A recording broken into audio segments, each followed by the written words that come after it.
Hello and good morning, my dear students. How are you all? I hope you all are fine in your home and happy with your family. So dear students, welcome back in our online class after a PT2. I hope आपने सबने PT2 में अच्छे से marks भी लाए होंगे और अच्छे से काम किया होगा.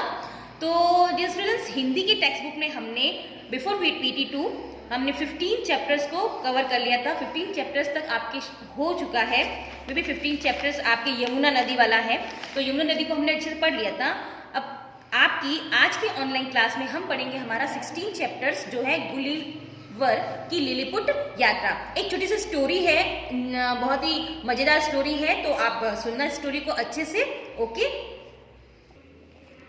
सो डियर स्टूडेंट्स, 16 चैप्टर गुलिवर की लिलीपुट यात्रा. ओके, तो सबसे पहले तो इस स्टोरी में क्या दिया गया है, ये एक काल्पनिक घटना है. ओके, कोई रियल नहीं है, एक कल्पना है, ठीक है, लेखक की. तो इस कहानी में हमें बताया गया है कि हमें धैर्य, साहस और सहयोग की भावना अपने अंदर संजोनी चाहिए. यहाँ हमें अपने अंदर पैशन रखना चाहिए, हिम्मत से काम लेनी चाहिए और सबकी मदद करनी चाहिए. तो चलिए शुरू करते हैं गुलिवर की लिलीपुट यात्रा. प्रसिद्ध लेखक जोनाथन स्विफ्ट ने सन 1726 में गुलिवर की यात्राएं नामक पुस्तक लिखी. संसार भर के बच्चों ने बहुत पसंद किया. इसमें लैमुअल गुलिवर की विचित्र यात्राओं के वर्णन है. गुलिवर लिलीपुट जाता है जहाँ के निवासी केवल 6 इंच लंबे हैं. वह ब्रॉडीगन नाम भी जाता है जहाँ के निवासी राक्षसों जैसी लंबाई और चौड़ाई वाले हैं. ओके, तो यहाँ बताया गया है, देखो ये एक स्टोरी उन्होंने लिखी थी, एक बुक लिखी थी जिसमें सब स्टोरियाँ थी.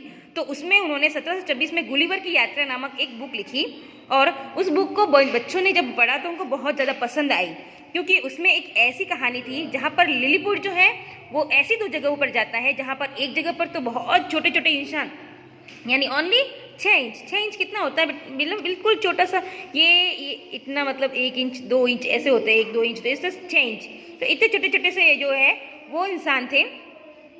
और एक जगह जहाँ जाता है वहाँ पर बहुत बड़े बड़े राक्षस, जैसे राक्षस कितने लंबे होते हैं, आपने कोई टीवी में देखा होगा, बहुत लंबे चौड़े होते हैं, तो वैसे भी लोग थे. एक ऐसी जगह पहुँचता है जहाँ घोड़े की पहुँचने की सोच है, जहाँ लिलीपुट वाला अंश दिया जा रहा है. अब चलिए ये स्टोरी अब यहाँ से शुरू होती है. एंटीलोप जहाज पर जब मैं मतलब लेखक है. ओके, एंटीलोप जहाज पर जब मैं सर्जन था, जहाज पर नौकरी करते हुए मेरी लंबी लंबी यात्राएं की. एक बार अचानक तूफान में जहाज फंस गया. सभी यात्री समुद्र में डूबने लगे. सौभाग्य से मैं तैरकर किसी किनारे पर पहुंचा.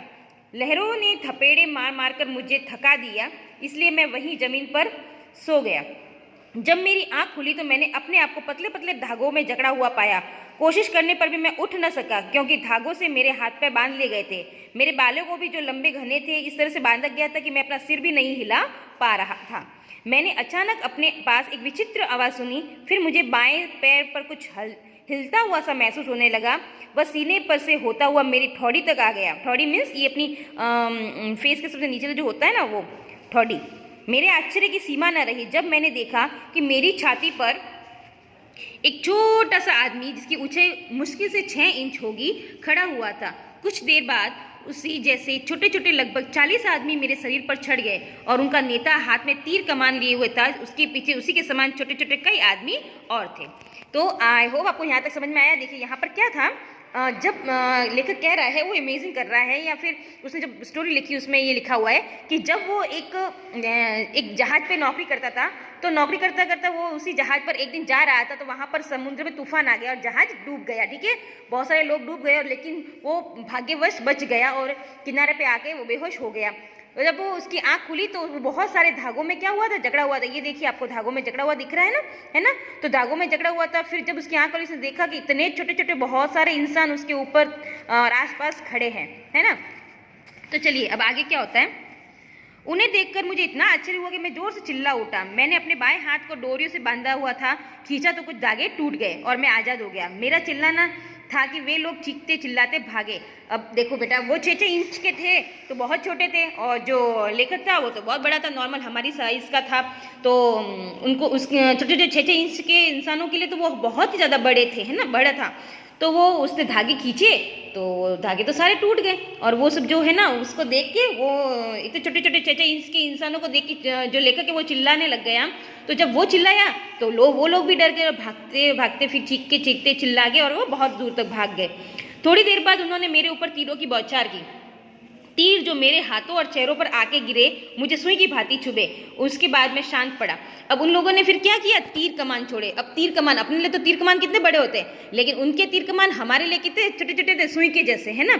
अब वो खुद 6 इंच के, इतने 6 इंच के समझो ना, ये पूरा जो पेज होगा ना ये आपके 6 इंच का हुआ, तो इतने से इंसान उनके लिए उनके तीर कितने बड़े होंगे, सुई जितने ही होंगे भाई हमारे लिए। तो मुझे भूख लगी क्योंकि मैंने कई घंटों से कुछ खाया नहीं था। मैं उन छोटे आदमियों की भाषा में बोल नहीं सकता था। फिर बार बार अपना हाथ मुंह की ओर ले जाके मैंने इशारा किया कि मैं भूखा हूँ। मेरा इशारा शायद वे समझ गया। बस फिर क्या था, मेरे मुंह के पास सीढ़ी लगा दी गई और लोग खाने की टोकरियां ला ला के मेरे मुंह में डालने लगे। तो क्या किया बेटा, फिर उसको भूख लगी तो उन छोटे छोटे इंसानों ने क्या किया, बहुत सारा खाना लाया। अब उनका 6 इंच वाले लोगों का खाना हमारा पेट कैसे भरेगा, तो उन्होंने क्या किया, उसके मुंह तक भी वो पहुंच नहीं पा रहे थे। तो उन्होंने क्या किया, उसके मुंह के पास, लेखक के मुंह के पास एक सीढ़ी लगाई, बड़ी सीढ़ी, जहाँ जो हम ऊपर चढ़ने के लिए लगाते हैं ना, वो वाली सीढ़ी लगाई और टोकरियां भर भर के उसके मुंह में डालने लग गए। जब पानी का इशारा किया तो उन्होंने कई पीपे मेरे मुंह में उड़ेल दिए। बस उनमें आश्चर्य हो रहा था कि मेरा पेट है कि कुआं। वो बहुत कम खाते थे और जो नॉर्मल जो इंसान था वो बहुत ज़्यादा खा रहा था, तो उनको लगा कि इसका पेट है कि कुआं है, मतलब बहुत ज़्यादा खा रहा था। थोड़ी देर में ही मेरी पलकें भारी हो गई और मैं सो गया। अब वह स्थान पे जहाँ मैं सोया हुआ था उस देश के मुख्य नगर से आधा मील दूर था। जब उन आदमियों ने राजा से स्वयं उनकी ही बातें छोटा था मेरे विषय में सुना, तो उसने अपने आदमियों को आदेश दिया कि मुझे शीघ्र ही शहर ले आए। यह कोई आसान कार्य नहीं था, परंतु वे इसका प्रबंध करने में काफ़ी चतुर थे। अब जब उन आदमियों ने अपने राजा को बोला कि इतना बड़ा आदमी हमारे शहर में समुद्र किनारे पड़ा हुआ है ऐसे वैसे, और ये तो फिर राजा ने उनको क्या मतलब ऐसे ऑर्डर दिया कि जाओ उसको हमारे शहर में लेके आओ, मेरे पास लेके आओ, ठीक है। तो अब वो सब टेंशन में आ गए कि इतना हैवी इंसान को हम कैसे उठा के लेके जाएंगे।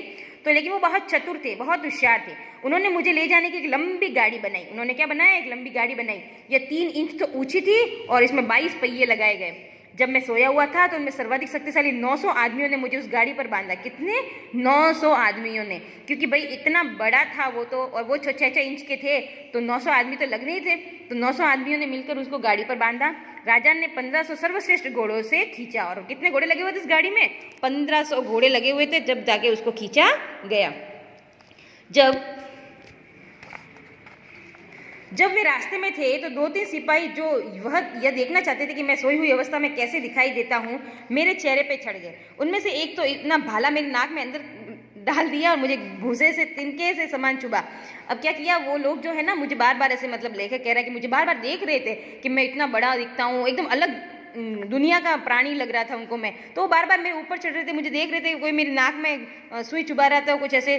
तो जैसे सुई चुभी मेरे नाक में तो मुझे इतने जोर से छींक आई कि मैं जाग गया और दोनों सिपाही डरकर भाग गए। अगले दिन यात्रा समाप्त हुई, मुझे नगर ले जाया गया। जब उन लोगों ने जान लिया कि मैं किसी को हानि नहीं पहुंचाता तो उन्होंने मेरी रस्सियां खोल दी, मुझे खड़ा होने दिया, परंतु उन्होंने सावधानी से मेरे बाएं पैर को 90 जंजीरों से बांध दिया ताकि मैं भाग ना सकूं। राजा रानी और हजारों नागरिक मुझे देखने आए। उनमें से अधिकांश ने मेरे साथ मैत्रीपूर्ण व्यवहार किया, परंतु कुछ ने मेरे ऊपर तीर भी छोड़े। इन शैतानों में से 6 को मैंने पकड़ लिया, उनमें 5 को मैंने जेब में रख लिया, 6ठे को मैंने जीवित ही खाने का बहाना किया, परंतु वह कैदी इतनी जोर से चिल्लाया कि मैंने उसे और 5 साथियों को मुक्त कर दिया। अब एक्चुअली वो मारना नहीं चाहता था लेखक, लेकिन वो दूसरे प्राणी जो उसको देख के इतना डर रहे थे ना, तो कुछ ने तो उनके साथ मैत्रीपूर्ण व्यवहार किया और कुछ ने क्या किया, तीर छोड़ने चालू कर दी कि भाई हमको नुकसान ना पहुंचा दे, है ना। तो फिर लेखक ने क्या किया, उनको डराने के लिए मतलब 4-5 को तो अपने जेब में डाल दिया और एक को ऐसे मुंह में डाल के डराना चाहा। तो बहुत जोर से चिल्लाया वो, तो चिल्लाने से क्या कर दिया, वो लेखक भी उनकी चिल्लाहट को सुन नहीं पाया और फिर उनको जीवित छोड़ दिया, वापस उनको छोड़ दिया।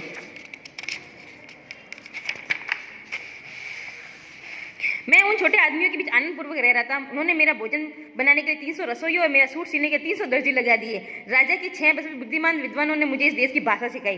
कुछ महीनों बाद कुछ राजा ने मेरी शिकायत करने लगे। उन्होंने राजा से कहा, इस विषय का लालची आदमी से छुटकारा पाना चाहिए, नहीं तो यह हमारा तमाम भोजन खा जाएगा। हमें प्रतिदिन उसको कुछ कम देना चाहिए ताकि वह दुबला हो जाए, भूखों मर जाए। जब मुझे उनकी इस योजना के पता चला तो मुझे बहुत दुख हुआ और मुझे अपने घर जाने की इच्छा होने लगी। एक दिन मैंने बादशाह से मुक्ति के लिए प्रार्थना की। मुझे इस शर्त पर मुक्त करना स्वीकार किया गया कि मैं बादशाह की आज्ञा के बिना कहीं आ जा ना सकूं। किसी भी देश से युद्ध छिड़ जाने पर मैं लिलीपुट वासियों की सहायता करूँगा। जब लेखक ने मतलब इनसे वो सुना ना कि भाई इनका खाना भी खत्म हो जाएगा, तो उसने रिक्वेस्ट की राजा से कि आप मुझे जाने दीजिए। तो राजा ने कहा कि आप मेरी आज्ञा के बिना कहीं नहीं जा सकते और आपको लिलीपुट की जब युद्ध छिड़ेगा तो आपको लिलीपुट की हेल्प करनी पड़ेगी। लिलीपुट गांव का नाम था। ओके। कुछ दिनों बाद मुझे ज्ञात हुआ कि पड़ोसी देश ब्लेसफो के बादशाह ने एक शक्तिशाली जहाजी बेड़ा तैयार कर लिया है और वह लिलीपुट की चढ़ाई करने का अवसर देख रहा था, मतलब लिलीपुट पर आक्रमण करने वाला था। मैंने उन लोगों की सहायता करने की यह योजना बनाई। कुछ रस्सियां और कांटे लेकर मैं ब्लेसफो की खाड़ी की ओर चल दिया। यह खाड़ी मेरे लिए विशेष गहरी न थी, पर उन लोगों के लिए तो यह महासागर से कम न थी। अब हमारे लिए नॉर्मल एक छोटी सी नाड़ी सी होती है ना, जो कम पानी होता है, हम उसमें नॉर्मली चल पाते हैं, लेकिन वो तो बेचारे 6-6 इंच के थे, तो उनके लिए तो वो महासागर बन गया था। तो उस लेखक ने क्या किया, उन लोगों के लिए लेखक ने गाड़ी में घुसकर उन सब जहाज़ों को कांटों में फंसा लिया और उन्हें खींचता खींचता लिलीपुट की ओर चल दिया। ब्लेसफो के सैनिक मेरे ऊपर तीर बरसाने लगे, पर चश्मे और चमड़े के कोट के कारण उनके तीर मेरा कुछ बिगाड़ नहीं सके। ब्लेसफो के जहाज़ों को खींचकर जब मैं लिलीपुट की खाड़ी में ले आया तो वहाँ के बादशाह और लोगों ने प्रसन्नता से उछल उछल के मेरा स्वागत किया। मैंने आवाज़ लगाई, लिलीपुट के राजा की जय। क्या किया इसने, क्या किया, ये ब्लेसफो के जितने भी जहाज थे ना, है ना, जिससे वो युद्ध करने वाले थे, इन सबको डोरियों में फंसा के और वो खींचते खींचते ले आया। अब लेखक के लिए ये कोई खिलौने जैसे थे, बिल्कुल छोटे छोटे, इनके लिए कोई बड़ी बात नहीं थी इसके लिए, है ना, लेकिन एक छोटे छोटे खिलौने थे जिनको खींचना था, तो ये तो उनको लेके आ गया बस। तो फिर क्या था, ब्लेसफो के सारे जो सैनिक थे वो हार चुके थे, क्योंकि उनके जो लड़ने के जहाज वगैरह थे, सामान वगैरह था, वो भी चला गया, तो वो क्या लड़ेंगे। इस तरह से लिलीपुट के जो राजा है बहुत खुश हुए और ठीक है, सारी प्रजा ने एक स्वर में कहा, लिलीपुट के राजा की जय। कुछ दिन बाद मैंने राजा से आज्ञा मांगी, राजा ने सहर्ष हाँ कहा। फिर मतलब जब ब्लेसफो को हरा दिया, लिलीपुट जीत गया, तो उसके बाद लेखक ने उससे आज्ञा मांगी राजा से कि राजा अब मैं जाना चाहूँगा, तो राजा ने उनको हाँ कह दिया। एक दिन मैं लिलीपुट की खाड़ी में किनारे घूमता दूर जा निकला। फिर वो एक दिन लिलीपुट की खाड़ी से किनारे किनारे करता करता मतलब बहुत दूर चला गया। वहाँ मुझे पानी में एक बड़ा तख्ता तैरता हुआ दिखाई दिया। ध्यान से देखने पर ज्ञात हुआ कि यह वही उल्टी नाव थी जिसे उसे देखकर मैं खुशी से नाच उठा। वह नाव नहीं, मेरी आशाओं की ज्योति थी। कुछ दिनों बाद मेरे लिए बादशाह ने बहुत सारी भोज्य सामग्री मेरे नाम में लदवा दी। सौभाग्य से रास्ते में एक जहाज दिखाई दिया। यह देख मेरी प्रसन्नता का कोई ठिकाना न रहा। वह जहाज मेरे ही देश का था। जहाज़ों के नाविकों ने मुझे ऊपर ले लिया। ठीक है, और इस प्रकार लेखक वापस अपने गाँव या शहर पहुँच गया होगा। तो समझ में आई आपको स्टोरी।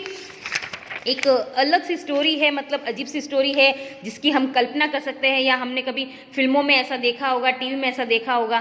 ठीक है, तो ज़्यादा टफ नहीं थी। आई होप आपको स्टोरी जो है समझ में आ गई होगी। तो dear students, no need to write शब्दार्थ इन द नोटबुक। आपको सिर्फ क्वेश्चन आंसर्स करने हैं। जो क्वेश्चन आंसर्स मैं आपको भेज दूँगी थोड़ी देर में। फिल इन द ब्लैंक्स करने हैं, वो भी मैं आपको पिक अभी भेजती हूँ। ये नहीं करना है आपको, मुहावरों के अर्थ में लिख के भेज दूँगी। Okay, so dear students, bye bye, have a good day.